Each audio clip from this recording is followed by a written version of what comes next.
Conchi, el Carles s'ha escapat de la presó. Si el trobes, avisa la policia. D'acord. Carles!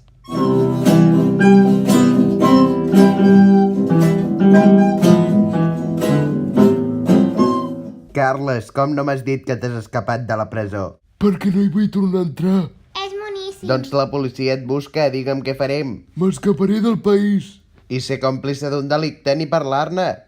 Conchi, tu has estat a la presó. Imagina't que et fessin tornar. D'acord, l'ajudarem a marxar.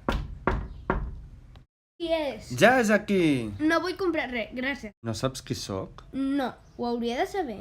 Clar que sí. El que vull mola, jo vull el seu barret. I el seu cabell? No, quants psicòpates, deixa'm entrar! Uf, que bé, ja som en un lloc segur. Jo no cantaria Victòria tan aviat. Que t'amagues? On han sortit? Del pis del costat. Fugim! Et trobarem a faltar. Jo també. Adéu. Conga. Carles, quedes arrestat. Almenys li hem dit adeu. Què fem aquí? És el meu bar, aquí no ens trobaran. El teu? Sí, l'he comprat fa poc. Me'n vaig. Noies, el cowboy mola és al bar. Mare meva, qui em manava a venir sense guardaespatlles.